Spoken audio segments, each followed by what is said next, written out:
Bonjour à toutes et à tous et bienvenue à ce webinaire consacré au CPGE, les classes préparatoires aux grandes écoles, les classes préparatoires aux grandes écoles de commerce face aux défis de la rentrée 2024. Alors, il y a bien entendu des classes préparatoires scientifiques, mais on va zoomer sur les classes préparatoires commerciales. On pourra illustrer ce qui se passe dans les filières scientifiques, mais pourquoi on a envie de, comment dirais-je, de traiter ce sujet? C'est parce qu'évidemment, il y a des défis en cette période entre, comment dirais-je, renouvellement des contenus, nouvelles visions, nouvelles propositions de valeur et travail très très fort mené avec les grandes écoles pour instaurer un continuum entre les classes préparatoires, bien entendu, et les grandes écoles. Et c'est toute cette réflexion qu'on va mettre sur la table puisque ça va très très vite et je suis convaincu que nos invités ont beaucoup de choses à dire sur ce sujet.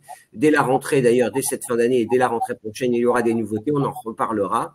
Et comment dirais-je, le ministère prête une attention particulière d'ailleurs à toutes ces grandes écoles et aux classes préparatoires. Donc nos invités aujourd'hui, Alice Guillon, directrice générale de Schema Business School. Bienvenue Alice et vous représentez la CDEFM, la conférence des directeurs des écoles françaises de management, des écoles de commerce en fait. Et à ce titre-là, vous pourrez nous dire quelle est la vision que vous portez sur ces classes prépa qui sont un vivier important pour les meilleurs étudiants. Absolument. Merci à vous. Alain Joyeux, le président de la PHEC qui regroupe les enseignants qui enseignent dans les classes prépa. C'est à peu près ça, hein, en disant ça. Et vous êtes également professeur de prépa à Montpellier, si j'ai bonne mémoire. Et vous êtes une des personnalités incontournables quand on parle prépa en France. Et vous êtes celui qu'on appelle pour échanger avec le ministre, tout comme Quentin, puisque Quentin Leroux représente les professeurs de prépa techno, hein, l'adepte. Alors, il y a 2 P pour ceux qui voudraient l'écrire. Bonjour voilà. à tous. Bonjour Quentin. Donc, c'est une filière qui sera peut-être appelée à se développer sur les bacheliers techno, c'est vrai, techniques, pardon. C'est vrai que eux ont toute leur place parmi les classes prépa et vous continuez votre petit bonhomme de chemin, j'ai envie de dire, dans l'écosystème des classes prépa et vous nous direz quelle est votre vision aussi sur la rentrée prochaine et le point aussi. Et puis, nous avons un représentant des proviseurs de lycées qui accueillent des classes préparatoires. Nous devions avoir le président de l'appel CPGE. Nous avons son vice-président et c'est très bien. Joël Bianco s'est fait remplacer par François Beckrich, proviseur du lycée du Parc à Lyon. Merci, monsieur Beckrich, d'être là avec nous. Et vous nous parlerez évidemment de votre regard sur la situation. Et puis, Alain Joyeux nous avait soumis l'idée d'aller chercher un jeune pour avoir ce regard sur les classes prépa, parce qu'après tout, nous, on en parle un peu vu d'en haut, et c'est vrai d'avoir cette vision, non pas top-down, mais bottom-up, avec, non pas Pauline Bouveau, puisque c'est son nom qui est indiqué, puisqu'elle devait être là, c'est la présidente du BNEM, mais le vice-président du Bureau national des écoles de management, Grégoire Graoul-Riera. Bienvenue, Grégoire. Merci. Vous êtes étudiant à Schema d'ailleurs, et Pauline était étudiante à l'EDEC, et donc voilà, donc vous avez un parcours aussi en école de commerce, et j'ai envie de commencer tout de suite à faire un premier tour de table. Comment s'est passé cette année? On va commencer par les représentants des organisations professionnelles. Alain Joyeux, dites-nous alors comment s'est passé cette année, comment vous avez vécu après des années compliquées. J'ai l'impression qu'une année de stabilisation, une année de repositionnement des classes prépa dans l'écosystème du supérieur. Oui, ça a été une année plus sereine que l'année dernière, effectivement, puisque nos effectifs ont remonté à la rentrée, avec évidemment le défi de poursuivre cette hausse à la rentrée 2024. Il y a eu simplement un moment de grande tension sur l'Académie de Paris au mois de décembre et janvier, lorsque le recteur a souhaité fermer des classes qui étaient pleines et qui plus est des classes préparatoires de proximité. Fort heureusement, le ministère a annulé cette décision, ce qui fait que nous avons effectivement vécu une année à la fois plus sereine, mais en même temps une année de réflexion. Je pense qu'on en parlera tout à l'heure, avec notamment la CDEFM. Alain, vous êtes rassuré? Vous êtes toujours inquiet, ou est-ce que vous vous projetez déjà sur l'année prochaine? Vous êtes tout à la fois. Nous ne sommes ni rassurés ni inquiets. Nous savons que les problèmes qui avaient été identifiés ces 2 ou 3 dernières années existent toujours. En même temps, nous constatons dans les salons une appétence des jeunes et des familles pour les classes préparatoires. Donc, notre défi, c'est d'être attractif, de continuer à évoluer. Nous sommes dans un paysage de l'enseignement supérieur, chacun le sait, est mouvant, évolue très, très vite. Les classes préparatoires ne peuvent pas se contenter d'une sorte de statu quo ou de ne rien vouloir bouger. C'est le sens de notre réflexion avec la CDF. Inquiétude ou projection, Quentin? Plutôt projection, non, une vigilance en tout cas, ni inquiétude ni excès d'optimisme. On a été, nous, aux côtés de la PHEC dans les luttes qu'ils ont menées cette année pour défendre un système auquel on croit beaucoup. Bon, du côté de CT, de CP, les effectifs sont en légère augmentation, ça se stabilise dans le temps. Tout va bien. On pourra, j'imagine que tout à l'heure, on fera un petit point sur les candidatures Parcoursup qui sont également. Ah oui, c'était le programme. Voilà. Mais juste une question, Quentin, est-ce que, allez, si j'ai une question, une audace, est-ce que finalement le vivier n'est pas chez vous?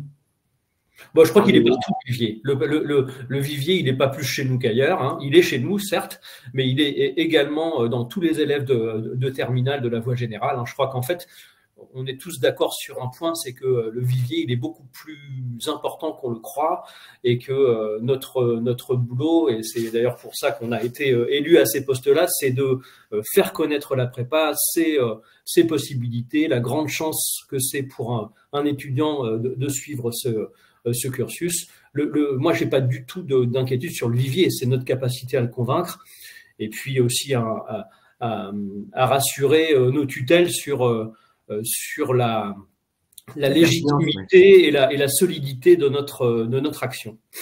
Et juste sur la tutelle, je me souviens, j'animais un colloque à Louis-le-Grand il y a 2 ans, je pense, où j'avais dit attention à l'inspection générale qui était représentée par son représentant, dont j'ai oublié le nom, mais qu'on vous tombe pas un jour. Est-ce qu'il y a quand même une grande vigilance vis-à-vis de l'État stratège, l'État tutelle, qui j'ai l'impression parfois, Alain l'a dit, hein, on ferme, on rouvre, on doit discuter.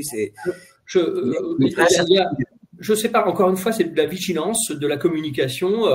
Chaque année, les représentants des associations rencontrent les représentants du ministère. Je crois qu'il y a un vrai échange. Je crois que vous parliez de l'inspection générale, ils sont totalement convaincus de la légitimité et de l'intérêt du système des classes préparatoires. Donc, je crois que c'est plus un travail en collaboration. Mais en vigilance, moi, je rejoins complètement Alain sur cette question. François Becquery, j'imagine que vous n'allez pas diverger par rapport à vos camarades de l'ADEPT et de la PHEC. Cela dit, les grands lycées comme le vôtre ou comme Louis-le-Grand représenté par Joël, comment dirais-je, n'ont pas de problème, j'allais dire, de remplissage. Pour autant, est-ce que vous avez regardé cette situation, je reviens sur cette idée d'inquiétude ou de questionnement comme vos amis? Alors, nous sommes parfaitement en phase avec ce qui vient d'être dit et les grands lycées n'ont pas de sens sans l'ensemble du dispositif dans le paysage national. Donc, effectivement, les candidatures ont augmenté l'année dernière. Cette année, nous observons une stabilisation et nous sommes toujours d'inlassables promoteurs de ce système des classes préparatoires auquel nous croyons beaucoup. Et notamment, vous posiez la question tout à l'heure, où est le vivier? Le vivier est aussi chez les littéraires et quand nous présentons, par exemple, dans mon établissement, les classes préparatoires littéraires, le fait de dire que le débouché, de présenter le débouché des écoles de management, ça constitue un vrai facteur d'attractivité supplémentaire pour ces classes-là. Donc nous sommes tous énormément à ce modèle. Qu'est-ce qui a péché?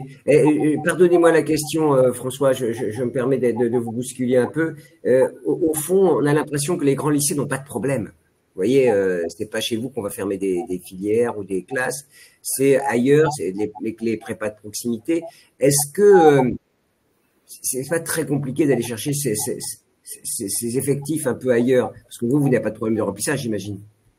Mais les grands lycées ont une mission qui dépasse celle de leur propre établissement, c'est-à-dire que nous allons faire les proviseurs, les professeurs vont aller faire des présentations de classes préparatoires dans de très nombreux lycées en France et à l'étranger pour faire sauter des plafonds de verre et les effets induits de ces manifestations-là ne sont pas essentiellement destinés à nos établissements, mais retombent sur les autres établissements de la région. Donc, je trouve qu'on a un rôle extrêmement important dans l'ensemble du système parce que nous avons une visibilité dont nous faisons profiter les autres classes préparatoires du système. Donc nous sommes un élément du système et nous ne sommes pas enfermés dans notre tour d'ivoire.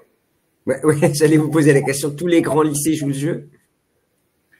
J'espère. Voilà, on a reproché à certains lycées d'être un peu dans leur bulle, hein, quand même. Ils ont les meilleurs élèves qui réussissent très bien, donc moins de questions. Voilà, c'est. Moi, je peux témoigner que les enseignants du lycée du Parc n'auraient pas besoin, pour assurer le recrutement du lycée du Parc, de passer. Nous avons plusieurs dizaines d'interventions par an dans des établissements, dans des salons organisés au niveau du rectorat. Et donc, je pense que dans beaucoup de lycées, on a cette confiance d'un système et non pas un repli sur soi-même. J'en suis vraiment convaincu pour diriger ce type de lycée depuis une quinzaine d'années. En tout cas, vous avez une fonction moteur pour faire la promotion des classes prépa, évidemment, puisque les grands lycées sont évidemment des modèles, hein, pour plein d'autres établissements dans la société, sont parfaitement identifiés comme des facteurs de réussite. Alice Guillon, alors vous êtes à la fois le promoteur des classes prépa, mais aussi un agitateur d'idées pour développer les recrutements, diversifier les recrutements. J'imagine, vous comptez évidemment toujours sur les prépas, et pour autant, vous attendez beaucoup plus que simplement la fourniture de bons éléments.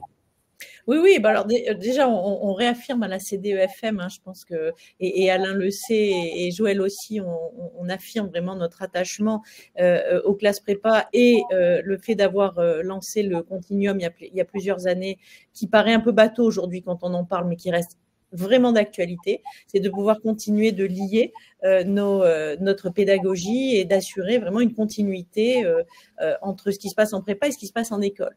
Donc effectivement, nous, ce qu'on a fait, et vous le savez, il y a 2 ans, je rappelle quand même qu'on était dans une situation en sortie du Covid, en plein coup, on a vu un peu les chiffres s'effondrer, donc il y avait une situation d'inquiétude, et je partage ce que dit Alain aujourd'hui, c'est beaucoup plus serein cette année. On est sur une année vraiment calme, où on continue de bâtir, enfin on a moins un peu les crispations et les crises que nous avons vécues les dernières années, mais je pense qu'il y a une grosse partie aussi de sortie de Covid qui était compliquée.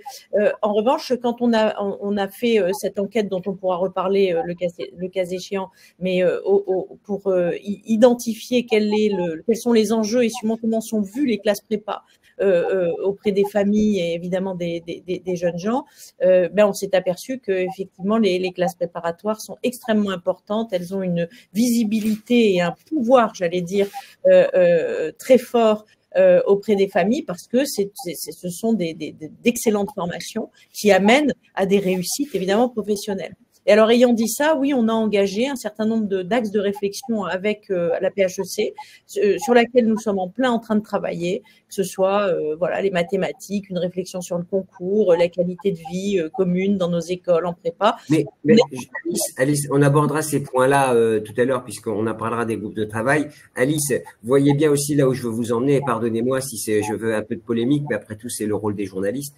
C'est vrai que les grandes écoles, c'est un monde ouvert. On recrute des prépas, on recrute des licences, on recrute des étudiants internationaux, des scientifiques, des littéraires, et c'est pas exclusif. C'est mon sentiment, c'est que on a trop accusé les écoles d'aller diversifier tout leur recrutement, alors que c'est consubstantiel à leur fonctionnement, et j'allais dire à leur modèle économique. Complètement. On ne peut pas les empêcher de le faire. Non, l'idée, c'est de remettre le parcours prépa grande école, effectivement, de lui redonner une visibilité dans un portefeuille, on va dire, d'activités beaucoup plus large. Et donc, je pense qu'on n'est plus sur un manque de communication, peut-être parce qu'on était assez sécurisé sur ces positions-là, mais c'est plus un manque de communication qu'autre chose. Après, il faut toujours avoir à l'esprit, et c'est pour ça qu'on a engagé, on en reparlera, Gilbert, effectivement, les 4 groupes de travail, mais on est parfaitement conscient que le monde bouge.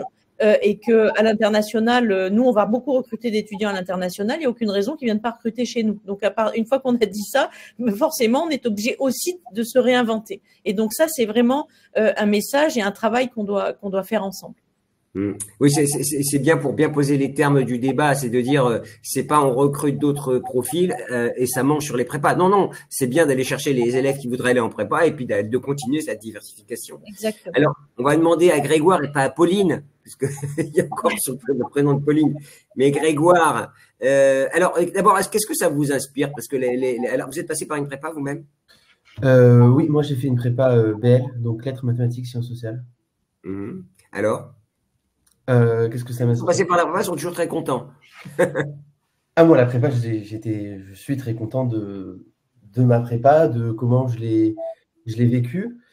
Mais surtout, il faut bien comprendre que nous, au BNEM, donc le Bureau national des étudiants en école de management, on représente les étudiants, tous les étudiants des écoles de management, dans leur diversité. Donc tout autant les bachelors, les internationaux, les ex-préparationnaires, ceux qui viennent de licence. Et pourquoi nous, dans cette diversité-là, on pourrait se poser la question, la prépa est importante? Pour nous, elle est importante parce qu'elle constitue une des voies d'accès à nos écoles, un des chemins, et en fait participe de la diversité cognitive, de la richesse de nos écoles. C'est justement en ce sens que je rejoins Madame Guillon, parce qu'on ne peut pas se priver, on pense qu'on ne peut pas se priver d'une voie d'accès, parce que ça serait se couper d'une richesse, d'une diversité, d'une force. Alors, Grégoire, dites-nous pourquoi il y a eu. Alors là, ça va mieux. Hein, Alain l'a dit tout à l'heure, Quentin et également le François de l'appel CPGE. Pourquoi il y a eu cette tension ou ce relâchement sur les recrutements en prépa? Comment vous l'analysez? Parce que nous, on a des analyses de vieux, si je puis me permettre. Hein. Donnez-nous une analyse de jeunes. Pourquoi cette baisse? Mais je pense déjà que le contexte particulier de la crise sanitaire a pu jouer, parce que je pense qu'on a été pris dans une forme d'angoisse existentielle. La crise a réveillé des peurs, et peut-être que beaucoup se sont dit, enfin certains se sont dit, marqués par des stéréotypes comme quoi la prépa, ça pourrait être une souffrance, ça pourrait être le sacrifice de 2 années. Ils se sont dit non, moi je ne veux pas sacrifier 2 années, je ne veux pas avoir cette souffrance, etc. Je ne suis pas prêt, je m'en rends compte avec cette crise, et ils se sont détournés pour ces raisons. Et je dis bien que ce sont des stéréotypes parce que les retours qu'on a, de l'étude qu'a fait la PHEC, qu'on a nous sur les salons, des personnes qu'on connaît, la prépa, ce n'est pas du tout 2 années de souffrance, ce n'est pas une privation. À titre personnel, je veux dire que la prépa... vous avez l'air bien, hein? Vous avez l'air bien. Et surtout, la prépa, pour moi, ça m'a vraiment ouvert des possibles, ça m'a fait découvrir des mondes, et en fait, ça m'a créé plus de liberté. D'accord. Bon, donc, alors, est-ce que, juste un mot sur la campagne, vous savez, je voulais en parler après, mais la campagne de pub, vous l'avez vue, au fait? Sur les films. Est-ce que c'était de la bonne tonalité? Au niveau des... forcément, on a été consulté, on a donné notre avis à la CDEFM, parce qu'on collabore en main dans la main. Et je pense que la façon dont ça a été abordé, les vidéos, ça marche très bien avec les étudiants, le ton très libre, honnête, je pense que c'est quelque chose qui peut toucher les étudiants. Je pense que c'est un premier pas, et on a encore... c'est très bien. Et on a encore plein de choses à faire, sur la sensibilisation, l'orientation, la formation. Alain, Quentin, François, Alice, vous avez des retours sur ces campagnes? Parce que c'était la première fois quand même, c'était énorme. On peut dire qu'il y avait une vraie campagne, mainstream, un peu grand public, avec une tonalité moderne, si je puis dire, qui était faite à la direction des jeunes. Qui peut répondre? Tous, dites-moi, est-ce que vous avez des retours? Alain? Oui, on a eu des premiers chiffres là sur les audiences. Ces chiffres sont manifestement très, très encourageants. Il est trop tôt, évidemment, pour évaluer l'impact de cette campagne. Mais ce qu'il faut redire, c'est qu'elle a été précédée d'une très grande enquête menée par une agence de communication spécialisée dans les établissements, dans toute la gamme des établissements à classe préparatoire en France. Et cette campagne a été construite à partir des résultats de cette audit. Donc, on vous nous rappelez les grands résultats de cette enquête rapidement? Les grands résultats de cette enquête ont montré que, contrairement à l'idée reçue, les jeunes aujourd'hui ne rechignaient pas du tout à travailler, et à travailler beaucoup pour réussir. En revanche, ce qui caractérise la génération présente, c'est que ces jeunes refusent l'idée de sacrifice. En clair, si je fais du piano à haut niveau, ou du football, ou du tennis, je ne sais pas, pourquoi est-ce que je devrais arrêter mon sport pour faire tel ou tel cursus d'enseignement supérieur, dont les classes préparatoires? Et c'est pour cette raison que l'un des axes de travail avec la CEFM est justement l'expérience étudiante en prépa, parce qu'il faut vraiment qu'on travaille là-dessus. Et de toute manière, je pense que aussi bien en prépa qu'en école, on a intérêt à avoir des jeunes les plus équilibrés possibles. Et il faut effectivement à combiner beaucoup de travail, mais évidemment une vie sportive, personnelle, la plus épanouissante possible aussi. Est-ce que François et Quentin, on a les moyens d'écouter ce qui a été dit? La notion de sacrifice, alors c'est un peu violent parce que quand vous regardez les jeunes qui sont sortis de prépa, ils sont tous contents. Mais pour autant, il y a cette idée de sacrifice en amont qui est peut-être pénalisante. Est-ce que vous avez entendu? Moi, je peux répondre là-dessus. On passe notre temps à communiquer sur l'inverse de ça. C'est-à-dire qu'en fait, on peut très bien être un étudiant très sérieux en classe préparatoire en conservant un équilibre entre sa vie estudiantine et sa vie privée, entre le travail et les loisirs. C'est tout à fait possible. Au contraire, nous, on les encourage à maintenir un équilibre. Donc en fait, je pense qu'on est tous d'accord avec ça et on a déjà adapté nos pratiques et notre communication là-dessus. C'est vraiment le cœur de notre message. Ça n'est pas 2 ans mis entre parenthèses, absolument pas, bien au contraire. C'est-à-dire qu'en fait, il y a aussi une socialité au cœur de la classe préparatoire qui est très très importante pour les étudiants. On encourage beaucoup l'esprit de coopération et non pas l'esprit de compétition entre les étudiants. Donc oui, je pense que le diagnostic qui a été fait correspond à celui que de notre côté, nous, on fait en techno et au message qu'on passe.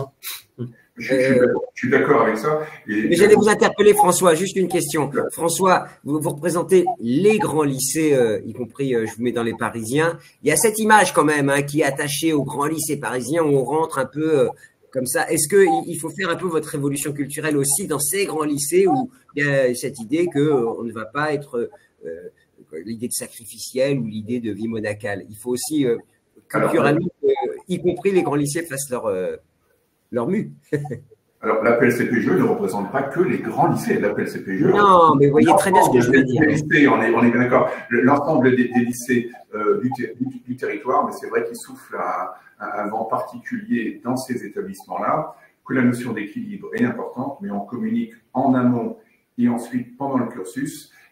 Et on développe cette idée de l'efficience absolument incomparable de ce cursus de classe préparatoire. Les prépas sont une spécificité française, et le fait que tout le monde entrera dans une école au bout de 2 ans, c'est absolument unique dans le paysage des études supérieures françaises. Je crois qu'il y a même eu des thèses de doctorat faites sur cette affaire en disant que la conscience qu'un jeune a, que son travail portera ses effets à court terme en entrant dans une école au bout de 2 ans, c'est quelque chose qui est moteur pendant tout le cursus. Et vous avez cité des études tout à l'heure, et ce fameux paradoxe des classes préparatoires, c'est qu'elles souffrent d'une image contre laquelle les éléments que vous évoquiez tout à l'heure, que c'est le bagne en classe préparatoire, c'est ce qu'on pense à l'extérieur. C'est moi qui l'ai dit, hein. Oui, je sais bien, on lutte contre ça, et toutes les études, depuis très longtemps, les études faites par l'Observatoire de la vie étudiante, l'étude que nous avons fait nous récemment au sein de notre association, prouvent que ce modèle est vraiment plébiscité par les jeunes qui le fréquentent, et donc nous communiquons vraiment sur cet aspect. Les jeunes dans le cursus s'épanouissent, même si ce cursus évoluera encore, est amené à évoluer, on en parle dans les groupes de travail, mais pour l'instant déjà, 8 à 9 jeunes sur 10 plébiscitent ce modèle, recommencerait en classe préparatoire et le recommande autour d'eux. Donc, on a quelques données de base qui sont tout à fait favorables pour la pérennité de ce système. Alice Guillon, alors le problème en creux de tout ça, c'est qu'on voit bien que à date, j'entends, les classes préparatoires existantes fournissent à peu près 10-12 écoles. Et en fait, il faudrait qu'elles alimentent beaucoup plus d'écoles pour aussi gagner en notoriété, en réputation, en stabilité et peut-être en développement. Oui, complètement.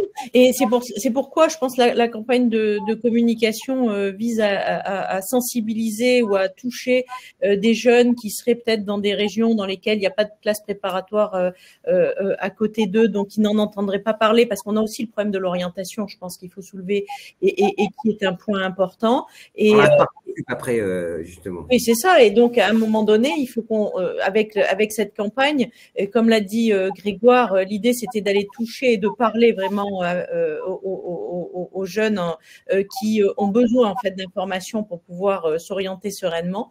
Et donc, on va continuer justement cette campagne de communication l'an prochain pour marteler et pour essayer d'aller toucher un maximum de jeunes gens pour expliquer, et c'est un peu le résultat dont a parlé Alain.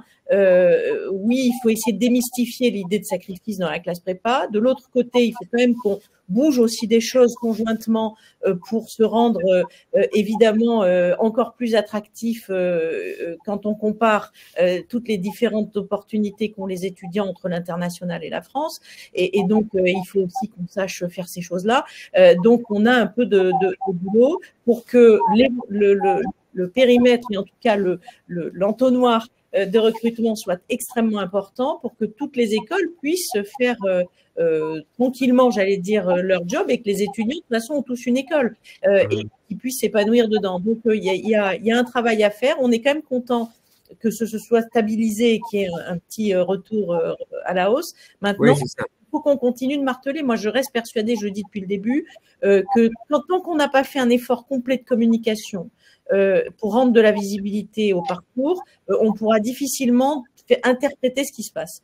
Là, je crois qu'il faut vraiment qu'on soit très clair là-dessus, et on l'a vu. Et d'ailleurs, dans l'enquête, on a les familles nous ont dit on souffre d'un manque d'information et de visibilité. Comment ce parcours se place par rapport à d'autres aujourd'hui. Voilà. Donc, effectivement, c'est un travail qu'on va continuer pendant 2-3 ans. Je pense que c'est un peu tôt de dire si la campagne a eu un effet là tout de suite, parce que voilà, on l'a clôturé. Et on a un retour, mais on n'a pas assez de recul.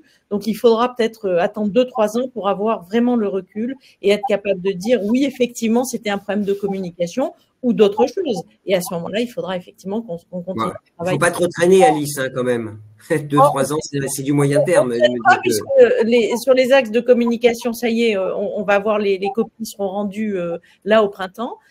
Et donc, on va pouvoir déjà mettre des choses en place. Si après, il faut qu'il y ait un consensus, on connaît l'histoire, il faut aussi que on soit d'accord. Voilà. Vous avez passé votre vie à faire le consensus, Alice. C'est vrai que à chercher l'assentiment de tous, c'est courageux. Résilience. Grégoire, ce qui est bien, c'est que vous avez dit, nous, on a besoin de diversité dans les écoles. Et alors, je vais poser la question à vous pour pas faire d'histoire avec nos amis, mais vous savez, on a beaucoup reproché aux écoles d'avoir créé des admissions parallèles, d'avoir même créé des formations parallèles en bachelor, et peut-être d'être à l'origine de la désaffection des prépas. Vous pensez que non, c'est important justement cette ouverture des écoles. Oui, et vous parliez des bachelors.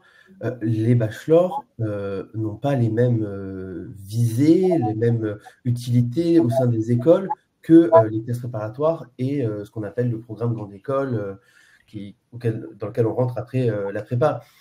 Le bachelor, c'est une formation en 3 ans ou 4 ans selon les formats des écoles qui permet de donner une licence et à l'issue de laquelle les étudiants peuvent entrer sur le marché du travail ou, s'ils le souhaitent, continuer en master, en MSI, ce qui n'est pas du tout la même chose avec la prépa. Donc, c'est pas de la faute des écoles, c'est ce que vous voulez dire. C'est pas de la faute des écoles s'il y a une désaffection. Je pense pas qu'il y ait une faute à remettre sur quelqu'un. Je pense que c'est vraiment quelque chose de. C'est français, on cherche toujours un coupable, vous savez. Grâce à l'ouverture internationale de nos écoles, changeons cet état d'esprit et arrêtons de chercher un coupable. Je pense vraiment que c'est multifactoriel et que dans cette complexité est à prendre en compte si on veut trouver une réponse et redynamiser la chose. Est-ce qu'il y avait un sentiment, je vous pose des questions à vous, ça me permet de pas agresser nos amis. Est-ce qu'il y avait un sentiment chez certains jeunes de dire, mais attends, au fond, je fais un but, je fais une licence et je peux avoir une très bonne école, alors qu'il y a un risque avec la prépa, il y a ce comportement un peu prudent, voire attentiste. Je pense que ce sentiment, quasiment, on pourrait dire utilitariste, peut exister chez certains. Après, le quantifier, j'ai aucun moyen, aucune. Il n'y a pas d'étude qui a été faite là-dessus. Voilà. Donc, ça peut exister, je pense, comme beaucoup de choses. Mais je ne suis pas capable de vous dire si c'est la majorité, si c'est une petite partie. Vous avez raison, vous faites de la politique et vous n'avez pas envie de prendre de risques, et vous avez bien raison. Ce sont tous des Moi, je amis. peux apporter un élément de réponse à votre question. Allez-y, allez-y. Le risque, il est inverse. Il n'y a aucun risque en classe préparatoire. 100% de ceux qui font une classe préparatoire quasiment ont une école à la fin. C'est pas du tout le cas quand on fait un BUT. Hein. Ah non. Donc en fait, et c'est ça qu'il faut marteler comme message, c'est qu'en fait le parcours en classe préparatoire, il est totalement sécurisé. Il y a par ailleurs, si toutefois les étudiants ne veulent pas poursuivre en école, il y a des conventions avec les universités qui leur permettent d'aller en L3. Enfin, c'est un parcours totalement sécurisé. Et je crois que ça fait partie des éléments de communication qu'il faut diffuser. Petite question avant de parler de Parcoursup. Alain, c'est totalement exclu côté ministère qu'un jour on vous donne l'équivalence licence avec la prépa. Parce que vous l'avez demandé à un moment. On a dépassé ce débat. Le ministère n'y était pas favorable et les écoles non plus. Pourquoi? Parce que si vous attribuez le grade de licence à la fin de l'année pré-master, ça veut dire que vous réouvrez un marché où les étudiants vont peut-être changer d'école, ce qui risque peut-être de déstabiliser ou de perturber le système. Donc actuellement, on travaille plutôt avec la CDEFM sur des éléments de différenciation du parcours des élèves issus des classes préparatoires au sein des programmes grande école. Encore une fois, il ne s'agit pas de prévoir de donner un diplôme différent, etc. C'est pas possible, mais simplement de reconnaître, au moins dans une partie du parcours en grande école, finalement, le passage par la classe préparatoire. Parce que nos étudiants, ils sont extrêmement sensibles. Extrêmement sensibles. Vous savez, c'est un lieu commun, mais parfois nos anciens élèves nous disent en école, on apprend beaucoup de choses, et en même temps, on a l'impression de s'appauvrir sur finalement cette réflexion qu'on avait en prépa sur la géopolitique, l'économie, la philosophie, etc. Et ça nous manque. D'ailleurs, beaucoup d'étudiants, enfin nombre croissant d'étudiants, font des doubles diplômes à côté de l'école parce qu'ils ont besoin souvent d'aller rechercher cette dimension de réflexion, d'approfondissement sur des disciplines générales. Et donc, avec la CDEFM, on travaille vraiment sur cet axe-là. Avec Alice Guillot, lorsqu'on a lancé le Continuum il y a quelques années, comme elle l'a dit tout à l'heure, je reprends son expression, hein, elle ne vient pas de moi, qui consiste à dire qu'il faudrait que le Continuum, ce soit non pas 2+3, mais 2+1+2. C'est-à-dire que cette année pré-master soit vraiment une année de transition avec des disciplines effectivement générales de réflexion, d'approfondissement et évidemment de montée en puissance des disciplines du management, qui sont aussi des disciplines de réflexion, bien entendu, mais voilà, qu'il y ait une transition beaucoup plus lisible et qui donne de la cohérence à ce parcours en 5 ans. Et justement, Alain, est-ce que Parcoursup vous aide? Parce que bon, je parle pas de l'algorithme que personne ne veut mettre en open source, mais est-ce que justement Parcoursup a joué son jeu cette année? Vous savez, Parcoursup, comme l'a dit Alice tout à l'heure, le problème n'est pas tellement Parcoursup, le problème c'est l'orientation. C'est-à-dire que on voit bien que les familles qui ne sont pas de milieu entre guillemets informés ou initiés sont complètement perdus dans le paysage de l'enseignement supérieur. Et on voit d'ailleurs fleurir partout dans les villes, comme chez moi à Montpellier, des cabinets de coaching privés en orientation dont la compétence est parfois laisse quelques doutes, c'est le mot qu'on puisse dire. Et on a vraiment un gros défi en termes de conseils à l'orientation. Et je pense que la campagne de la CDEFM, mais également tous les efforts qu'on fait dans les salons, avec les médias spécialisés, finalement, doivent aussi mieux éclairer ces jeunes et ces familles qui sont totalement loin du milieu de l'enseignement supérieur et qui sont souvent incapables de choisir faute d'information. L'orientation, j'ai l'impression, Quentin, François, qu'on vide la mer avec un petit gobelet, parce que vous me dites que vous êtes tous. Alors à chaque fois que j'en parle à Polytechnique, à HEC, à Schema, vous allez dans les lycées, vous allez dans les collèges, vous allez dans les associations, vous faites les cordées de la réussite, et pourtant, j'ai l'impression que le défi est immense en réalité quand on parle d'orientation. Parce que moi, j'en parlais déjà il y a très longtemps quand j'ai commencé ma carrière journaliste, c'est pour vous dire. Le défi est immense pour nous tous. Nous, il est particulier parce qu'on est confronté chez les élèves de STMG à une forte autocensure. déjà un faible taux de notoriété d'existence du système des classes préparatoires et des écoles de management auprès des élèves de première et terminale STMG. Et puis, quand bien même ils le connaissent, ils n'osent pas parce qu'ils pensent que c'est pas fait pour eux, etc. Donc, ils perçoivent des risques qui n'existent pas. Donc, effectivement, oui, on vide la mer avec une cuillère, ça c'est vrai, mais on s'y emploie quand même. Et ça bien, hein, et j'ajoute qu'en fait, il y a une très très forte élasticité entre nos efforts de communication et le nombre de candidatures. Mais je dois rebondir sur ce que disait Alain Joyeux, c'est que le problème n'est pas un déficit d'information, mais pour moi le problème est le tri des nombreuses informations dont dispose un jeune quand il va dans un salon d'orientation organisé dans toutes les académies ou autres. C'est que il y a de très nombreuses informations relatives à des formations en management et les classes préparatoires ont un petit peu de mal à exister. On a des formations gratuites qui disposons de moyens de communication limités. Donc c'est pour ça que la campagne de communication de la CDEFM est extrêmement importante. Mais pour moi, la difficulté, c'est de faire apparaître les spécificités, les avantages fantastiques dont nous parlons tout à l'heure. Tout le monde entre dans une école, c'est gratuit. Ce sont des choses simples, mais nous avons du mal à ce que cette information claire atteigne les élèves, la cible, parce que dans les salons, il est extrêmement difficile de trier l'information. Donc pour moi, le problème n'est pas d'avoir l'information, c'est de trier toute l'information dont on dispose. Et donc la campagne est vraiment importante.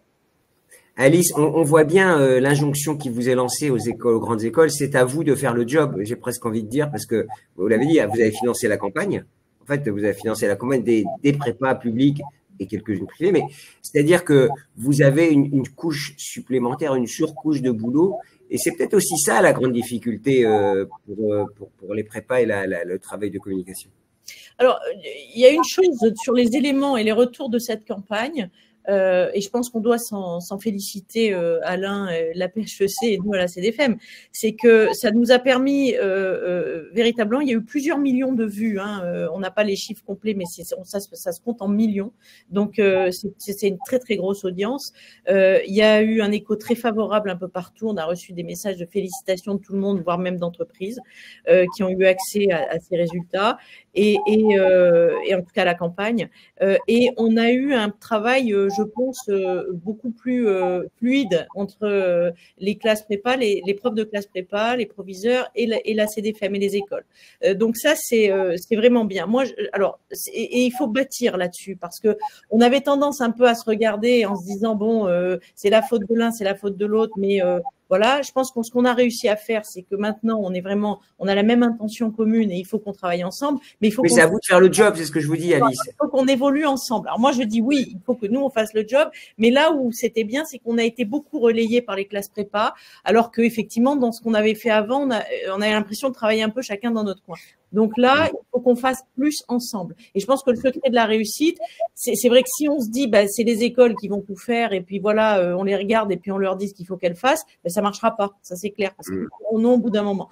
Donc, c'est pour ça qu'on a mis en place ces groupes de travail parce qu'il faut qu'on bouge ensemble. C'est-à-dire que si on arrive à être OK sur des feuilles de route et des changements petits ou grands à mettre en place, ça sera ensemble qu'on le fera. Parce que nous, tout seuls, on va pas aller loin ou alors on s'occupera que de ce qui nous intéresse.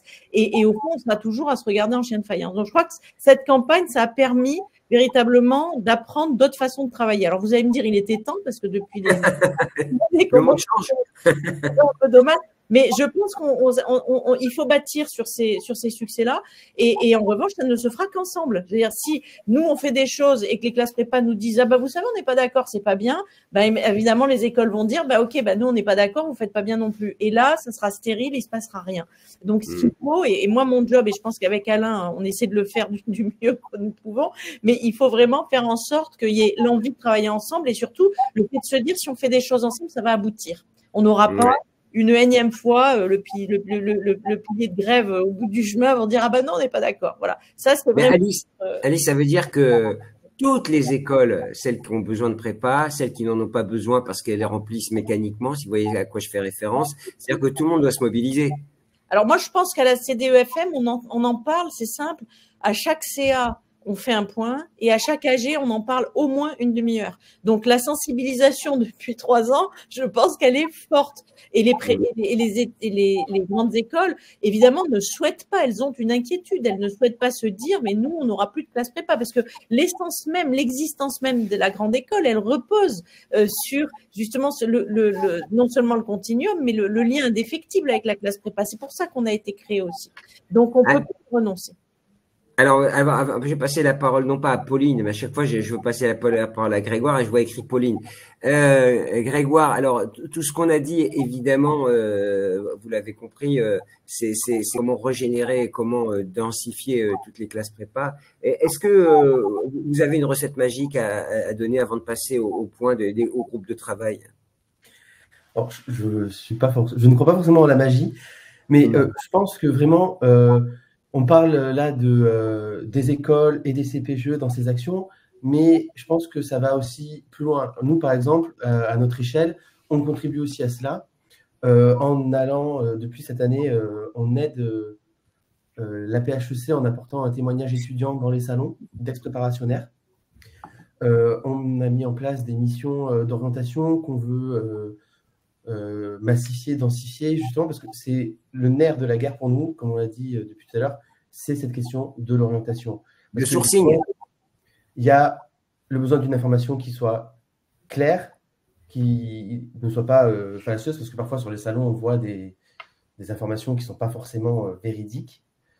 Et ce travail, finalement, il n'y a pas que les écoles et les lycées, les classes préparatoires qui en sont responsables, mais je pense qu'il y a aussi les journalistes, les classeurs, les salons, l'État derrière.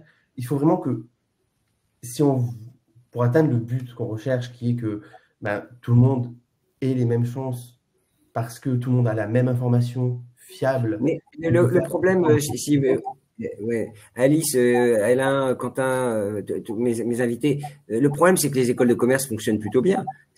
C'est pas que les écoles aient un sujet existentiel, elles fonctionnent bien. C'est le sourcing sur les classes prépa qui pose question, hein, et c'est pour ça qu'on a fait ce webinaire avec vous. Et j'en profite d'ailleurs pour dire ce qui est ma partenaire de ces webinaires. Hein. Merci Alice de nous accompagner, évidemment, et de porter la voix. C'est ça le sujet, hein. C'est pas parce que les écoles se portent bien, elles diversifient énormément leur recrutement. Non, mais c'est pour ça que on peut pas.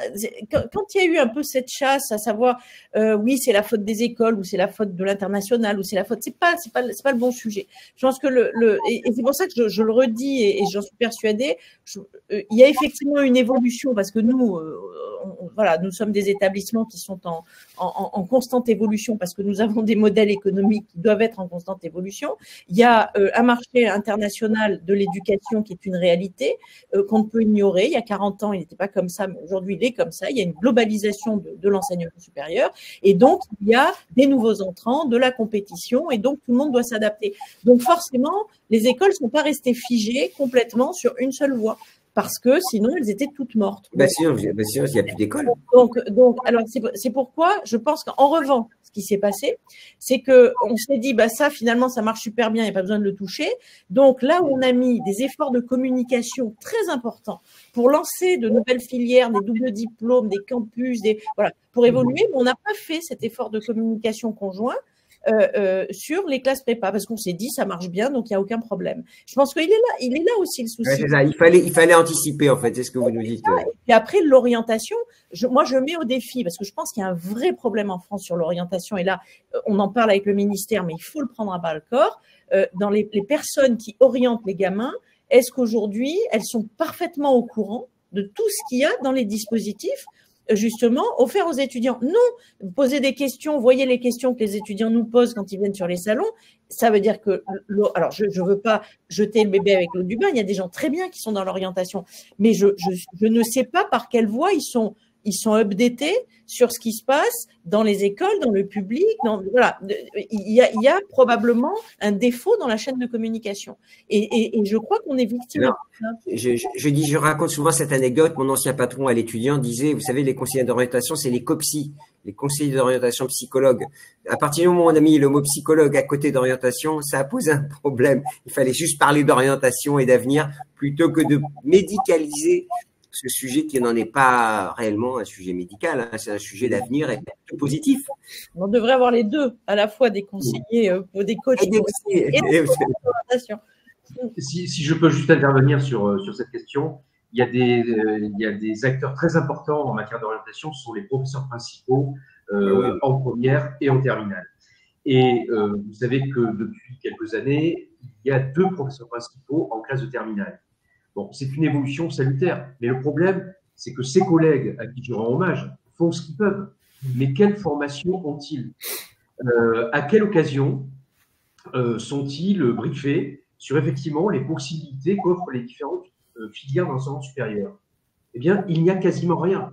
Donc, effectivement, vous allez avoir des collègues qui vont, sur leur temps libre, faire beaucoup d'efforts pour s'informer, pour actualiser leur connaissance des grandes écoles, des filières universitaires, etc. Et puis, il y a ceux qui, pour des raisons tout à fait respectables, ne le feront pas. Le résultat, c'est que les familles, eh bien, on recourt de plus en plus, je le disais il y a un instant, à des cabinets privés de coaching qui n'ont d'expertise que... Et c'est malheureux. Ouais. Non, mais le pire, c'est qu'ils ont quoi? Ils ont recours à des cabinets ou pas. Et c'est ça le problème, c'est que parfois, ils ont même pas envie. Et après, je vais être politiquement incorrect, hein, vous m'excuserez, mais Gilbert, parfois, me laisse être politiquement incorrect. J'aime ça, vous savez, donc vous voyez. Dans l'orientation, on parle de quoi? Les classes prépa mènent aux grandes écoles. Les grandes écoles, on a tendance à oublier que ce sont des associations, pour 99% d'entre elles, qu'elles sont sur des missions, mais elles sont privées. Et donc, globalement, il faut quand même pas se cacher. Souvent dans l'orientation, on essaie d'éviter d'amener les gamins vers des trajectoires dans le privé. Donc, en disant, ah bon, c'est pas bien, ils gagnent de l'argent, bon. Il y a ça aussi quand même derrière en France. On a quand même ce clivage permanent. Et alors, ça s'est beaucoup amélioré. Beaucoup amélioré. Parce que il y a 40 ans, c'est pas la même chose. Mais malgré tout, dans l'orientation, peut-être, parfois, et j'en suis même persuadée parce que je l'ai vécu personnellement avec des membres de ma famille, on essaie de pas amener les étudiants vers les classes prépa parce que finalement, ça amène vers les grandes écoles et que c'est pas bien. Et principalement les écoles de commerce, puisque nous, on est à 99% associatifs. Et je répète, associatif, hein, privé, mais associatif, on n'est pas public. Et donc, on est méchant. Donc, il y a aussi ça aussi. Et si on veut véritablement promouvoir la filière, il faut aussi qu'on arrête de stigmatiser des filières. Bien sûr, le bashing. Mais ça nous fait un tort considérable et ça fait un tort aussi aux classes prépa. Et ça, on l'a jamais dit, je vous rappelle. Ça, depuis 3 ans qu'on communique dessus. Chaque fois, on jette un voile pudique sur cette question. On dit, oh, ça, c'est pas très grave. Mais parce que nous, c'est des questions que nous avons. Quand les petits arrivent chez nous, ils disent, ah, on nous dit que vous êtes privés, donc vous êtes méchants. Ben non, on est désolé. Nous, on rémunère personne. On fait notre boulot, on réinvestit. Non, vous rémunérez les salariés, vous rémunérez pas d'actionnaires. C'est ce que parce vous que nous, dites. on va payer par l'impôt. Je veux dire, à un moment donné, moi, si on me donnait mon budget qu'on allait prélever chez vous sous forme d'impôt, ça m'arrangerait bien aussi. Hein. Bah oui. Allez, donc, on avance, Alice. Évidemment, il y aurait beaucoup de choses à dire. On va parler avenir. Vous êtes d'accord, mesdames, messieurs? Il devait y avoir une femme en plus. Hein, je tiens à dire, vous allez dire que Grégoire, je vous accable, mais Pauline nous a planté un peu avant. Il y a des groupes de travail. Alain, je rappelle les 4 groupes, hein, maths, parce que c'est vrai que c'est un élément qui fait peur parfois. Le continuum, c'est-à-dire, alors que ce soit 2+3 ou 2+1+2, l'expérience étudiante et le concours. Allez, dites-nous vers quoi vous allez. Alors évidemment, on n'a pas non plus, on a encore un peu de temps, mais allez-y. Oui, d'abord, je voudrais préciser le contexte. Hein. Dans notre écosystème, il y a au moins 3 acteurs. Il y a évidemment les ministères, les grandes écoles et les professeurs de classe préparatoire, dont les associations.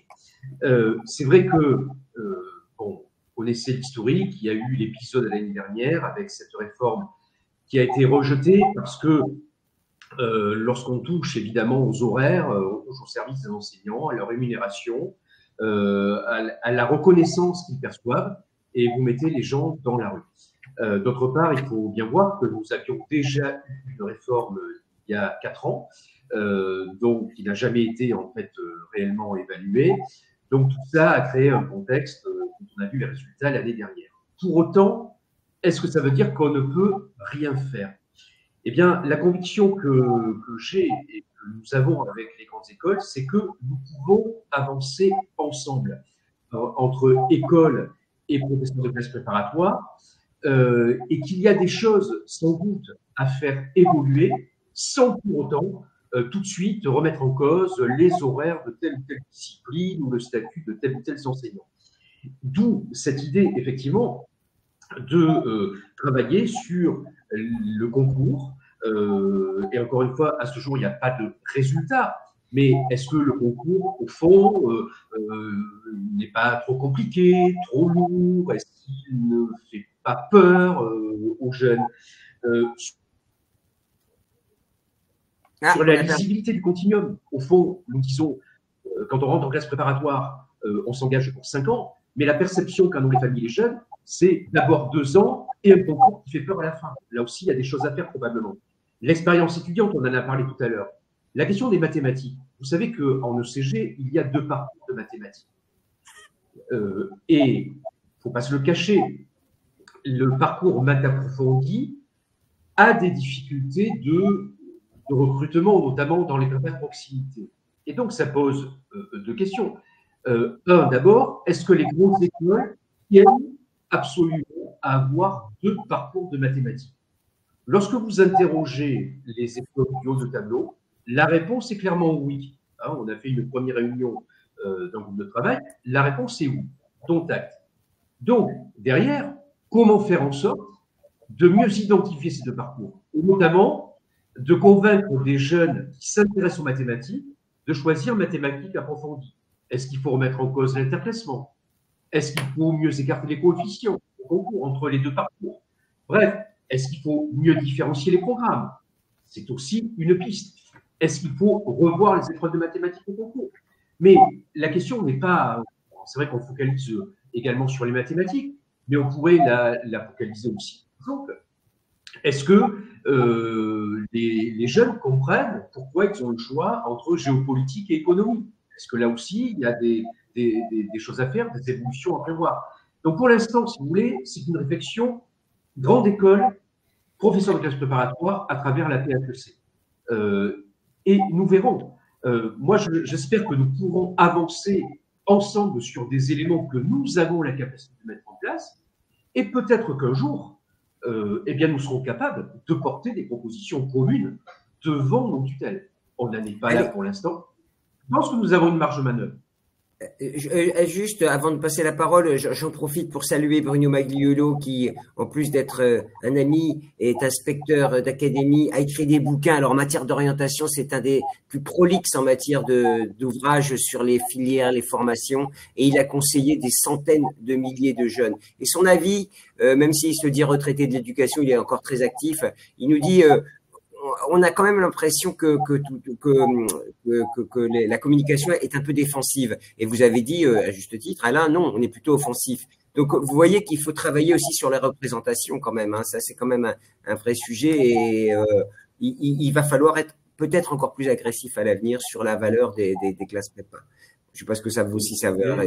Oui, mais c'est je le dis, hein, c'est une erreur que nous avons commise pendant de trop nombreuses années, d'avoir une communication défensive. Nous ne sommes pas ce que vous croyez. C'est pas du tout ce qu'il faut faire.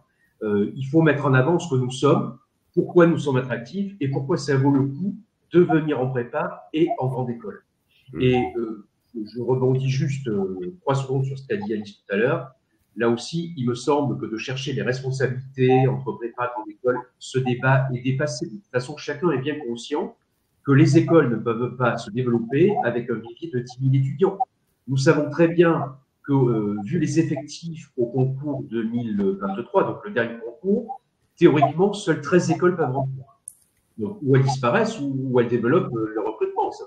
C'est une évidence. Le débat n'est pas là. Je pense qu'on a progressé aussi sur ce plan-là. On n'est plus en train de chercher…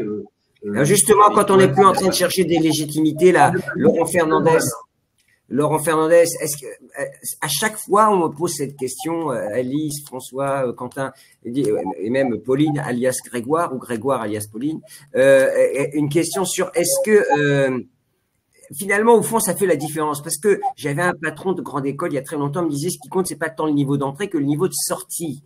Mais est-ce que les trajectoires sont radicalement différentes? Et c'est une question entre un élève qui est passé par une prépa ou pas, Alice? Ça, j'ai peut-être un élément de réponse à donner sur les élèves de la voie techno.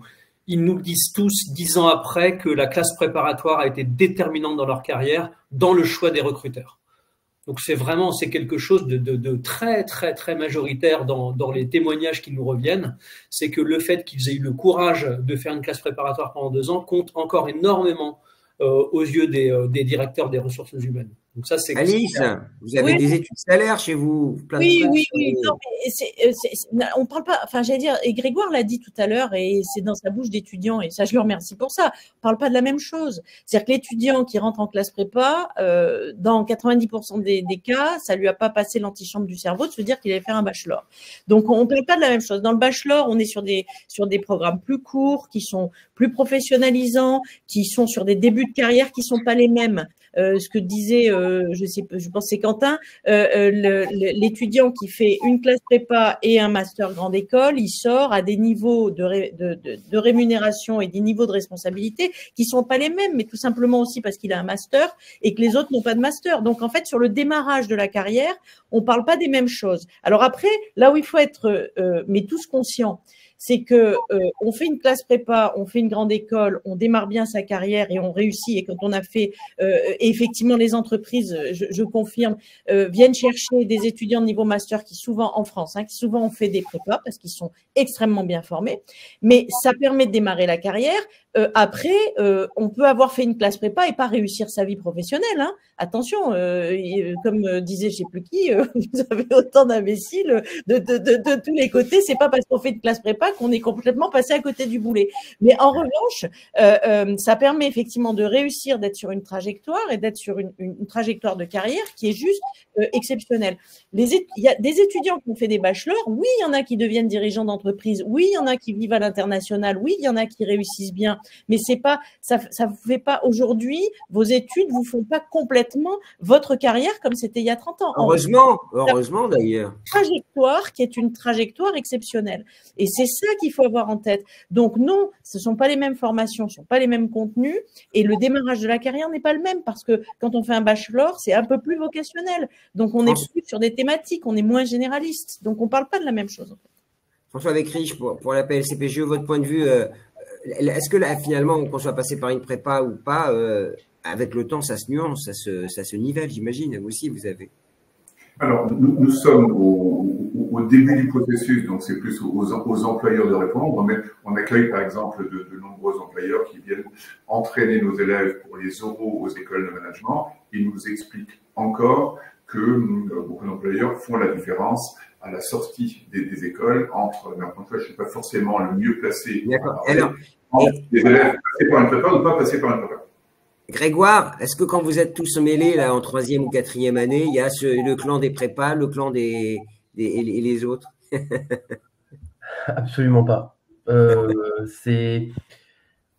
On se pose pas la question. Moi, j'ai encore découvert qu'une amie de ma classe avait fait ECT il y a quelques jours.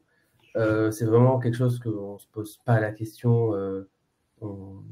On fait avec les profils qu'on a, les gens qu'on a. Alors, question, est-ce que la réforme des buts, vous savez, la transformation des IUT en buts, c'est-à-dire des IUT de 2 ans à 3 ans, a modifié les recrutements, a fait évoluer les choses? Alain, Alice, qui va répondre? Moi, je trouve qu'on n'a pas beaucoup de recul là encore. Oui, c'est un peu tôt. Un peu tôt. Il faut attendre un peu. Dans l'enseignement, enfin, dans l'éducation, je pense que ça met toujours quand même 3-4 ans avant d'avoir les impôts. Alors, la PPLS soutient ce que dit Alain Joyeux, c'est l'association, c'est pour les prépas littéraires, c'est ça?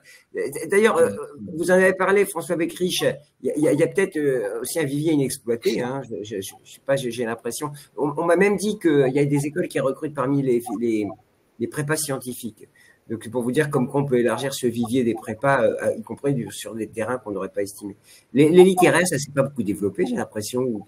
Qu'est-ce que ça Moi, je crois que c'est un vrai vivier, mais il y a un vrai travail à faire sur les élèves qui n'ont pas forcément intégré ce débouché-là quand ils arrivent en prépa littéraire. Donc, quand dans des lycées, vous avez des prépas littéraires et des prépas commerciales, c'est plus facile pour, lorsque nous accueillons des écoles, d'inviter aussi les littéraires à se familiariser avec ce monde-là. On peut aussi monter quelques cours spécifiques pour des entraînements à certaines épreuves, notamment en lettres, notamment en langue. Donc, mais on finit, l'idée progresse petit à petit. Lorsque nous présentons maintenant les classes préparatoires littéraires, lorsque nos professeurs le font, on intègre cette dimension-là débouchée d'école de management, ce qu'on faisait moins il y a quelques années. Donc, c'est une idée qui progresse petit à petit. Et moi, j'arrive à dire que ça constitue un facteur d'attractivité supplémentaire pour les prépas littéraires, dont 80% continuent à l'université, un petit nombre en ENS. On a beaucoup plus d'élèves entrant dans les écoles de management à l'issue d'une classe préparatoire littéraire que dans les écoles normales supérieures. Donc ça, c'est une réalité factuelle chiffrée qui commence tout doucement à imprégner les esprits. Bon, moi, je retiens quand même qu'il y a quand même du positif. Alors, attends, j'ai une question qui vient de tomber. On ne parle pas des CPES, nouveaux concurrents des CPGE. J'en avais parlé avec Alain en préparant, j'en ai parlé au ministre d'ailleurs, qui en parlait aussi, mais à ma connaissance, ça n'a pas décollé plus que ça, les CPES, Alain. Dites-moi où ça vous a concurrencé. Non, c'est pareil, on n'a pas assez de recul. Hein. Mais bon, d'abord, par rapport aux effectifs de classe prépa, c'est quand même pas comparable. Hein. Je crois qu'il y a 800 étudiants de CPES en France, si je ne m'abuse. Certains, c'est très inégal. Hein. C'est-à-dire que certains CPES marchent très bien. D'autres ont plus de difficultés. Je crois que là aussi, il faut attendre 2 ou 3 ans. Je ne sens pas, mais là encore, je me trompe peut-être, je ne sens pas de volonté du ministère de les développer de façon accélérée. Pourtant, ils les ont lancés un peu rapidement, souvenez-vous. Un peu. Mais non, peut-être que les CPES, on rappelle quand même que c'est une ouverture beaucoup plus large que simplement, comment dirais-je, les destinés aux écoles. C'est aussi pour les filières universitaires. Il y a un spectre plus large, si j'ai bonne mémoire. Si j'ai bien. On en a ouvert un CPES, pardon. Nous en sommes dans la 2e année actuellement. Et nous avions le lycée de Parc, qui est un gros lycée à classe préparatoire avec 1400 élèves. Et nous avons monté un CPES avec l'ENS de Lyon. Ça fonctionne bien et nous avons cette année, par exemple, 2100 candidats pour 48 places. Et la question était de savoir, est-ce que ce sont des formations concurrentes aux classes préparatoires? Nous avons interrogé les élèves qui ont quelques caractéristiques intellectuelles qui leur auraient permis de suivre un cursus préparatoire, mais en les interrogeant directement, ils nous disent « nous n'aurions pas fait de classe préparatoire ». Voilà, donc quelque part avec effectivement très peu de recul, mais cette question était effectivement très très importante. Donc on a interrogé les élèves de première année l'année dernière, les élèves de 2e année cette année, tous nous ont dit la même chose. Il y a un univers certain que propose la classe préparatoire, eux avaient envie d'autres horizons et effectivement ne seraient pas venus en classe préparatoire. Il y a une diversification de l'offre et je confirme, nous avions un séminaire national autour des CPES, il n'y avait pas de volonté pour l'instant d'étendre ce dispositif. Il fallait d'abord faire un bilan de ce qu'il devient. Alors on constate quand même qu'un certain nombre d'écoles, d'ingénieurs, de management, de Sciences Po regardent et sont intéressés par accueillir quelques élèves ayant une vision du monde peut-être un peu différente. Donc il est trop tôt pour en parler, mais simplement en interrogeant nos élèves et nos professeurs l'ont fait aussi, ils nous disent qu'ils n'auraient pas fait de prépa. Non, mais c'est intéressant. Vous avez combien? Vous disiez 45 élèves en CPES. Dans la section CPES, c'est 45 élèves. Donc c'est pas non plus une grosse. C'est pas... On a 48 avec 2 parcours, un parcours sciences et un parcours économie et société. Ouais, donc c'est vraiment des petits parcours séparés et qui sont parfois ensemble en tronc commun et qui couplent des barrières qui vont avoir un profil complètement différent. Il y a assez peu de formations, par exemple, qui permettent de coupler les SVT, les sciences économiques et sociales. Donc on construit quelque chose de complètement neuf. Oui, c'est aussi une voie intéressante. Alors, ça fait un peu plus d'1 heure que nous sommes ensemble. Alice, j'ai demandé pour nous permettre aussi de lever un peu le nez et de regarder un peu plus loin. Vous savez, chez Schema Business School, vous avez une grande étude mondiale, des dizaines de milliers de répondants qui s'appelle Youth Talk. Ça veut dire parole de jeunes, tu vois, c'est comme ça qu'on pourrait traduire, et qui nous permet de deviner un peu l'état d'esprit Pourquoi vous rigolez, Grégoire, quand je parle anglais, que je traduis, là, je vous ai vu sourire. C'est pas très cool, hein. Youstok, l'état d'esprit de la jeunesse au niveau mondial. C'est une prise de recul que je vous propose et qu'on a décidé de vous proposer, chers auditeurs, chers internautes qui nous écoutez, merci. Ce sera en replay, hein, d'ailleurs, je précise, hein, ce webinaire sur le site Campus Matin. Est-ce que vous pouvez nous donner quelques tips pour éclairer nos auditeurs, chère Alice, sur cette étude qui nous permettra peut-être d'éclairer l'avenir des prépas? Oui, d'accord, Gilbert. Donc, Youstok, ça a été c'est la première initiative d'une fondation qui s'appelle Higher Education for Good, qui a été fondée par Schema, mais Schema souhaite faire don de cette fondation à tous les établissements d'enseignement supérieur dans le monde qui le souhaitent. Donc, on a déjà plus de 70 partenaires qui nous ont rejoints.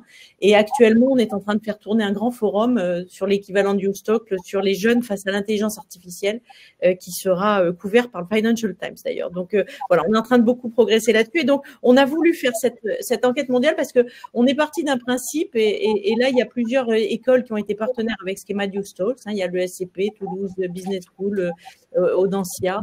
Et ADA et d'autres. On a souhaité remettre un peu essayer de comprendre mieux quand les gouvernants ou tout le monde dit la jeunesse dit ça, la jeunesse dit ça. Nous, à Schema, avec 140 nationalités, on s'était aperçu que les jeunesses pensaient pas du tout les mêmes choses. Et donc, on s'est dit, il faut qu'on montre qu'il y a des jeunesses dans le monde. Et à partir du moment où il y a des jeunesses, et il faut savoir si elles pensent ou pas la même chose. Et donc, on les a interrogées sur leur vision de la société autour de 6 questions ouvertes en 6 langues qui a été traitées. Ces questions donc ont donné un retour de plus d'1 million de contributions qui ont été traitées par une intelligence artificielle qui s'appelle BlueNove et qui nous a permis de sortir un rapport que vous pouvez voir sur Internet, qui s'appelle Youstok, c'est qu'on a diffusé largement partout dans le monde. Et je voulais juste dire quelque chose, c'est que le seul pays sur lequel on n'a pas été repris par la presse, c'est la France, parce qu'on a fait des télés, des radios, des interviews dans le monde entier. Et effectivement, en France, on a eu 2 malheureux papiers. Alors bon, on a dû mal communiquer. Voilà, donc il faudra qu'on reprenne ça. Je vais aller très vite sur le petit Youstok Monde, donc pour dire comment on résume en 2 minutes 1 million de contributions. Donc je vais tenter. Et après, je fais un petit point sur les étudiants français, parce que sur les 60 000 répondants dans le monde, on a dû avoir un peu moins de 10 000 étudiants français qui ont répondu. Et on a des choses assez intéressantes qui remontent. Ce qu'il faut savoir, c'est que la plus grande enquête qui a jamais été réalisée dans le monde, puisque nos grands concurrents sur l'UNESCO, qui est aujourd'hui devenu partenaire de la fondation, avec l'ONU d'ailleurs, et l'UNESCO avait, je crois, réussi à obtenir 10 000 réponses d'étudiants sur des questions fermées. Donc, nous, on a eu 1 million de réponses sur des questions ouvertes. Alors, 5 points clés de Youstok dans le monde. Premièrement, il n'y a effectivement pas une jeunesse mondiale, mais des jeunesses avec des problèmes partagés, des visions et des concerns, on est en anglais, c'est-à-dire qu'ils ont des interrogations et des préoccupations partagées, même si on a eu 60 000 étudiants, enfin étudiants, ils sont pas tous étudiants justement, on a pris des gens en éducation et des gens qui n'avaient pas la chance d'être éduqués, et au fond, on a des tendances communes, mais on a beaucoup de diversité de réponses, et ça, il faut l'avoir en tête. Le deuxième point qui est très important, c'est qu'ils nous ont demandé, je ferai le détail avec les Français, des valeurs et des vertus, c'est-à-dire qu'ils sont en quête de valeurs, et ces jeunes gens entre 15 et 29 ans nous disent on attend de l'enseignement qu'on nous donne pas nécessairement de la technique ou des savoir-faire mais on attend des valeurs et des vertus et le fait de se respecter collectivement. Et ça, c'est vrai dans tous les pays du monde. L'éducation n'est pas là pour nous apporter un métier parce que globalement, on saura comment faire. La technicité, c'est pas un problème, mais nous n'avons plus personne qui nous amène à réfléchir ensemble, à se respecter et à pouvoir avoir un désir commun ensemble, et notamment nous les jeunes. Donc ça, c'était extrêmement fort. Il y a une petite exception qui sont les jeunes Chinois qui sont un peu différents, un petit peu décalés en pourcentage, mais en tout cas, les valeurs et les vertus ressortent fortement. On a le troisième point, c'est qu'on a une opposition entre des jeunes gens qui sont à l'ouest du monde, donc on va dire plutôt l'Europe, les États-Unis, en tout cas l'Amérique, et ceux qui sont à l'est. Et là, on a une opposition forte en ce sens que ceux qui sont à l'ouest nous disent nos top priorités, c'est notre confort personnel, notre réussite sociale, le fait de pouvoir avoir un job, de pouvoir briller, de pouvoir voilà, avoir une réussite, c'est notre top priorité. Et ceux qui sont à l'Est sont plus préoccupés par leur ambition peut-être, mais surtout leur identité, leur famille, la sécurité. Le fait de pouvoir vivre en harmonie dans leur pays. Certains déjà de manger à leur faim, parce que ce qu'on oublie nous quand on va faire un peu la leçon à tout le monde, c'est qu'il y a des pays dans lesquels les jeunes ne mangent pas. Hein. Et donc pour eux, avoir accès à l'éducation, c'est fantastique parce que déjà leur priorité, c'est de se dire est-ce que je peux avoir accès à de la nourriture. Donc il y a quand même une diversité qui est énorme, et il y a une opposition entre l'Ouest et l'Est. Il y a un point très fort qui ressort chez tous les jeunes gens, c'est la paix. Et quand on leur dit quel est pour vous le futur désirable dans le monde, ce qu'ils ont répondu, c'est on souhaite la diminution de la violence, on souhaite vivre en harmonie, on est très inquiet au sujet de la guerre, de l'équilibre du monde, des conflits, et évidemment aussi de la détérioration de l'environnement. Et ça vient assez loin. Nous, on pensait que l'environnement était une préoccupation mondiale des jeunesses. En fait, ça ne l'est pas du tout. C'est une occupation des Français, mais c'est une faible préoccupation dans les autres pays du monde. Pourquoi? Parce qu'ils ont d'autres priorités, tout simplement. Et donc là, la paix doit donner une chance à la paix. D'ailleurs, on l'a dit à notre gouvernement, attention, les jeunesses rêvent de paix, et il faut véritablement qu'on puisse les accompagner. Et ensuite, il y a un autre point qui est très important, c'est est-ce que c'est une génération qui est prête à faire des sacrifices pour atteindre ses objectifs? Beaucoup sont prêts plutôt dans l'Ouest à dire bon, je suis d'accord de renoncer un petit peu à ma zone de confort, mais je suis absolument pas prêt à renoncer à ce que j'ai pour que l'équilibre du monde se fasse, pour que la planète soit plus sustainable, et que voilà, les jeunesses nous disent c'est votre rôle et c'est pas nécessairement le nôtre. Donc ça, c'est les 5 grands points qui sont ressortis de Youth Talks. Alors évidemment, il y a un book de à peu près 500 pages sur les résultats, donc je vous laisse aller le regarder. Voilà. Maintenant, si je fais un petit focus sur la France, là, je vais rebasculer les questions très rapidement. Quand on leur dit qu'est-ce que vous désirez pour le futur, ben, c'est le bonheur personnel qui arrive dans 30% des cas. Le bonheur personnel, c'est la priorité la plus citée par les jeunes Français. Ce qui est similaire à ce qu'on a eu en Occident. Hein. Là, il se dénote pas.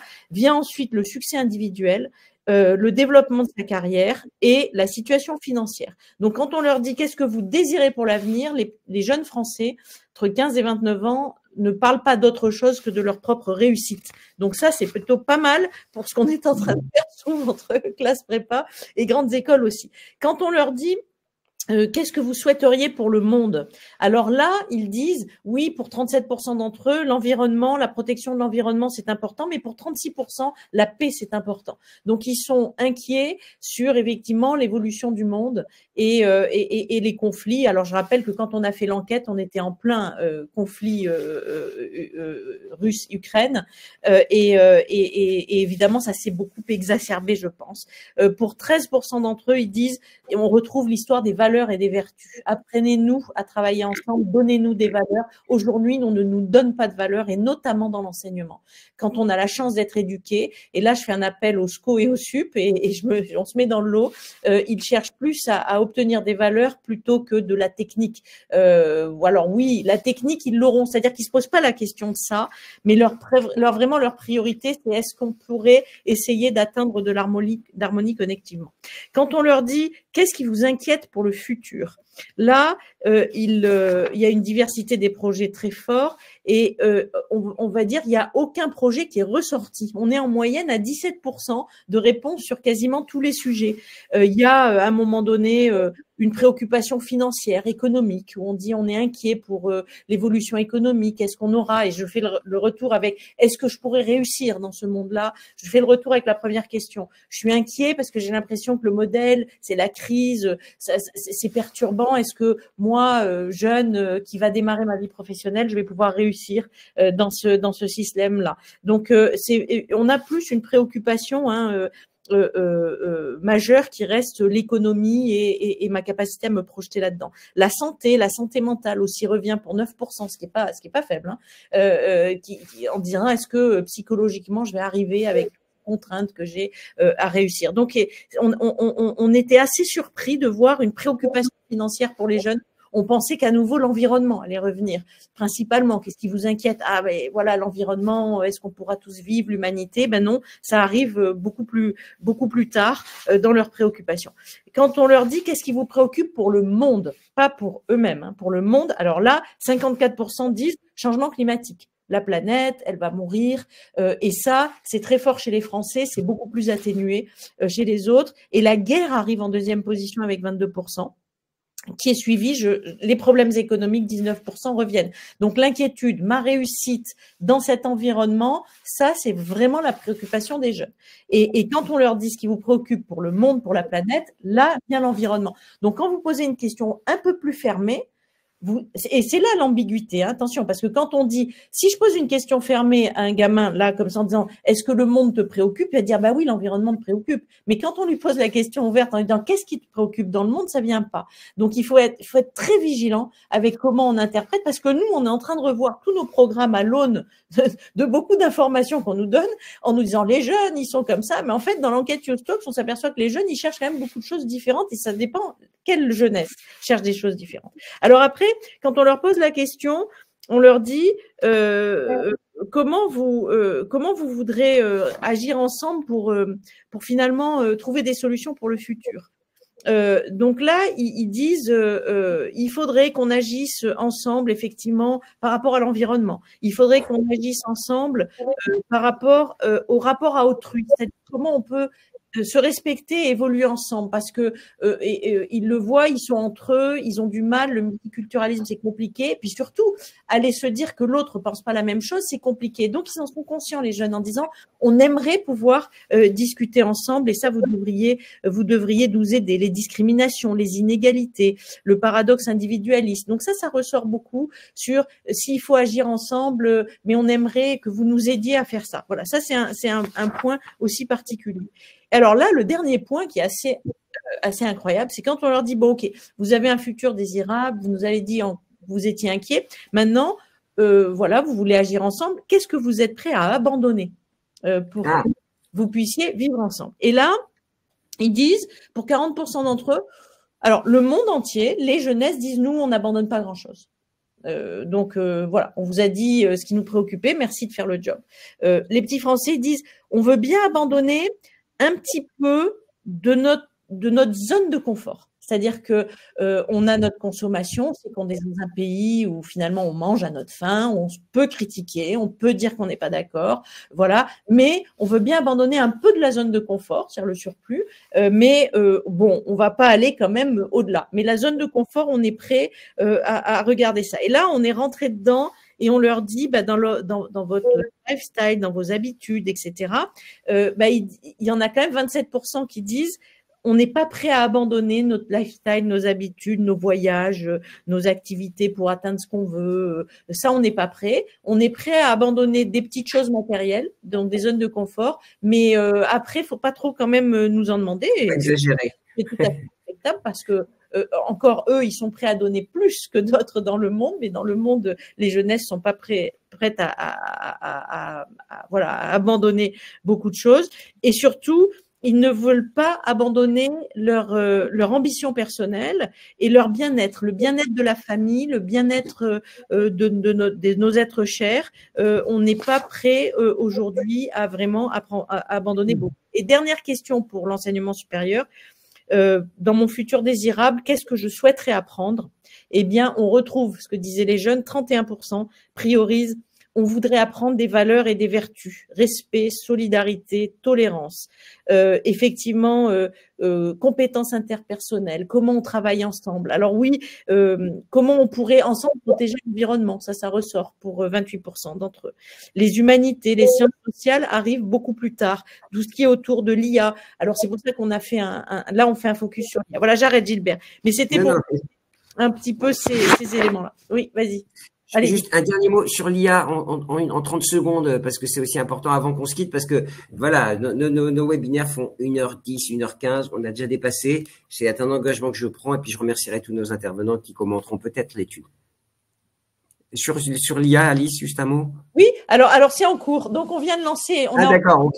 la plateforme YouStalks et on fait, là, il y a 2500 jeunes gens dans le monde entier qui sont en train sur un forum de s'exprimer et justement d'échanger entre eux sur quelle est ma vision de l'IA et qu'est-ce que l'IA va m'apporter et comment ça peut pour moi impacter le futur. Donc là, bon, voilà. Et on merci aura Alice.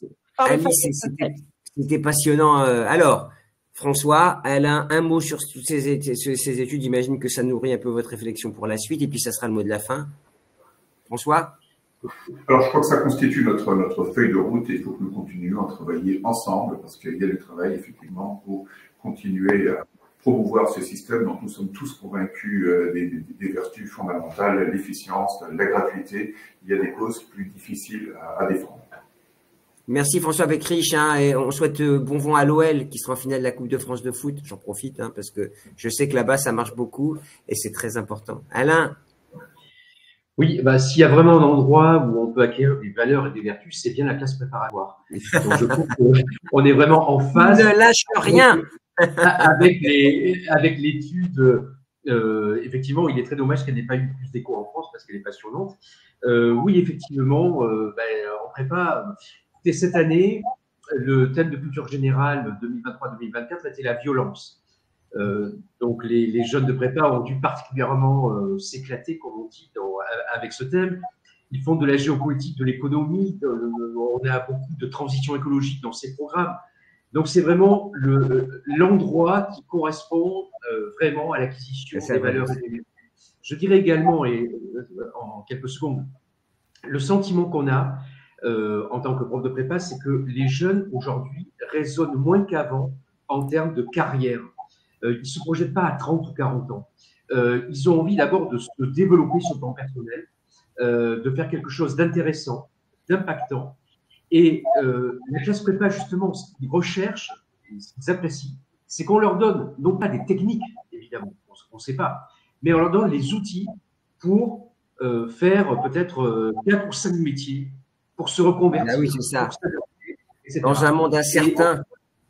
Et je crois qu'on communique justement assez là-dessus. Juste une anecdote. J'étais invité il y a quelque temps par une promo que j'ai eue il y a 10 ans. Ils avaient Louis Péniche à Paris. C'était très sympa. Et je citerai une jeune fille qui a fait une école d'octroi, qui était dans un grand cabinet international et qui venait de démissionner parce qu'elle voulait faire 1 an de tour du monde avec son copain, non rémunéré, mais elle considérait que c'était essentiel pour son équilibre. Eh bien ça, je crois que notre génération est capable de faire ça. Les jeunes aujourd'hui sont capables de faire ça, de se réorienter et de chercher leur émancipation, leur bonheur personnel. Évidemment, avec l'ambition. Moi, je veux faire un tour du monde. Pourquoi on n'aurait pas envie? Eh bien, oui, mais bon. Un peu plus, vous avez raison. Allez. Ce que vient de dire Alice, les résultats de cette enquête sont très confortants pour les classes préparatoires parce que c'est vraiment une occasion unique d'acquérir des valeurs et des vertus. Merci Alain, merci François. Quentin, un mot aussi de conclusion avant de passer. Je suis absolument d'accord avec ce qui vient d'être dit. Je rajoute que la génération de ceux qui ont 25-30 ans aujourd'hui et même 20 ans, ils sont moins sensibles au discours mobilisateur des entreprises. Ils ont un esprit beaucoup plus critique en fait qu'auparavant. Et j'ai l'impression qu'en fait la classe préparatoire leur donne des armes aussi pour entretenir cette critique, des fondations en termes de culture générale. Et c'est plus que jamais un système en lequel on croit. Voilà. Ouais, on va conclure avec la voix des jeunes, la seule qui compte en réalité, Alice. C'est ce que c'est. Votre propos était ça en fait. C'est qu'on écoute ce qu'il dit. Grégoire, qu'on n'appelle pas Pauline. Je précise qu'on appelle Grégoire. Vous lui passerez le message à Pauline. Grégoire, vos réactions sur tout ça. Je pense que c'est très intéressant ce retour de YouStalk et justement c'est à prendre en compte parce que ça casse des stéréotypes, des images qu'on peut avoir sur les jeunes et peut-être aussi que nous on a parce que on est entre nous dans nos milieux où certaines questions sont peut-être plus poussées que d'autres et ça apporte beaucoup et je pense que je ne peux qu'abonder dans le sens de Monsieur Leroux quand il dit que la classe préparatoire apporte cet esprit critique et